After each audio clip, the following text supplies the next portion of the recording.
Global happenings today. We communicate. We analyze global news. Stay tuned. Hello guys, welcome back. It is true that the enemy of a man is a member of his household, and that's exactly what is happening to the FCT minister, Nyesom Wike, as his kindreds are actually the one fighting this battle for Fubara without relenting. And what you're going to see here is exactly what the CTC chairman of Obiokpo had to send like a message to to FCT minister Nyesom Wike. Don't forget that Nyesom Wike has been the one in the real battle with Fubara, and he says he's not going to stop it, and they should just allow Fubara to go through it, because he at one point also faced his own and did not put any blame on anyone. But get to hear exactly what the CTC chairman of Obiokpo local government area, Ambassador Chijioke Ihonwo, had to tell Governor Wike. Now, according to the news, the CTC chairman of Obiokpo local government area, Ambassador Chijioke Ihonwo, is again asking the minister of FCT, Nyesom Wike, to stop distracting Governor Sim Fubara through different antics and with his stooges. He is advising the immediate past governor of Rivers State, Nyesom Wike, to rather focus on his job as the minister of the Federal Capital Territory. Ambassador Chijioke said this during his appearance in a live radio interview program on the number one station in Port Harcourt. The CTC chairman of Obiokpo local government area asked the FCT minister to direct him to pick any of the items he must have forgotten at the government house Port Harcourt while serving as the governor. Hear his word. He said, Chief Barrister Nyesom Wike served as governor of Rivers State for 8 years without any interruption from any quarters, not even from those like the former president Goodluck Jonathan and his wife, who were instrumental to his emergence in 2015. Don't also forget that we have other former governors like Sir Dr.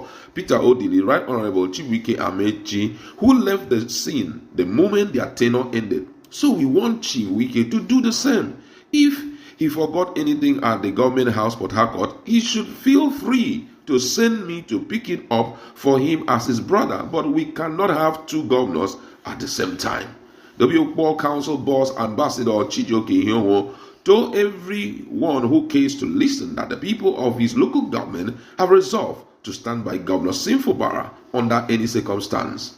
And I quote his word. He says, "We will not change our position nor support for Governor Fubara, no matter the intimidation and harassment from the FCT minister nor his agents. We voted for this governor in 2015, and we will stand by the mandate till 2027. He said, "We voted for this governor in 2023, and we will stand by the mandate till 2027, and then renew it for a fresh term of another 4 years, because the governor is a man who has conscience and mean well for the overall good and growth of the ordinary people of Rivers State. If they want us to stop supporting His Excellency Sim Fubara, then they should tell us his offense or forever remain silent." On his achievement since mounting the saddle 2 months ago, the CTC chairman of the Obiokpo local government area said he has invested in the critical sectors including security, healthcare, education, and human capital development, popularly known as stomach infrastructure, through grants to women, traders, and youth, distribution of 20 transformers to different communities, etc. He promised to do more to lift the people of Obiokpo local government out of poverty in the remaining weeks of his tenure before the October 5th local government election in the state, as directed by his boss, His Excellency Sir Sim Fubara. On the many calls for him to throw his heart into the ring for the chairmanship election come October 5th, 2024, the CTC chairman of Obiokpo local government sounded it loud and clear that he will only accept the call to join the rest if Governor Sim Fubara, his political leader, gives him his blessings. Wow, this is quite interesting. I must say, 100% loyalty that we have always been talking about is what Wike, or the people of Obiokpo, incidentally, the people of Wike, are given to Sim Fubara. And I must say that this is not something that is paid for. It's based on the level of commitment of Sim Fubara towards empowering the people, because I think that's the crux of the matter here.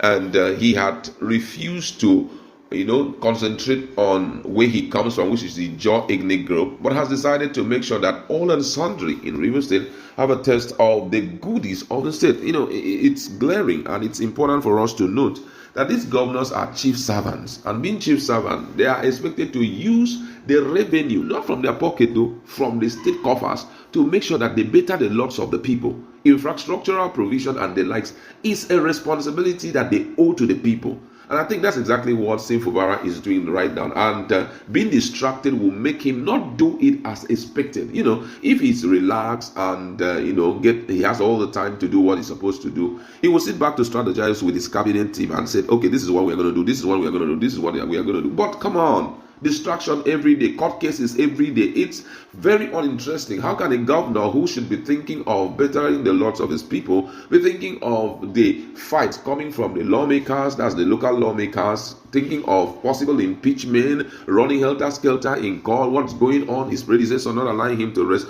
These are some of the things that are totally uncalled for. At a point like this, I feel that it is needful for Wike to hands off so that what he is expected will come on him. What I mean there is, we may not know what God is planning as of now, because every step of the way I am seeing the finger of God. You understand? We are seeing the finger of God. And most people have already said it, that it seems as though he's going to go down very soon, because the level of high-handedness and the fact that he's feeling that he deserves everything from PDP, he deserves to control the party, control Rivers and all of that. There's no way he can survive with all of that. It has never been. It has never been in the history of PDP. And it's obvious that it wouldn't be. So candid advice, just like the CTC chairman has told him, why not allow Fubara to work? And why I think that it's needful to remind him of this is the fact that the FCT minister has a job in his hands. He has so much in his hands to do in FCT. And the FCT people will remember him for good. Imagine he's in FCT. The former FCT minister has not disturbed him for one day.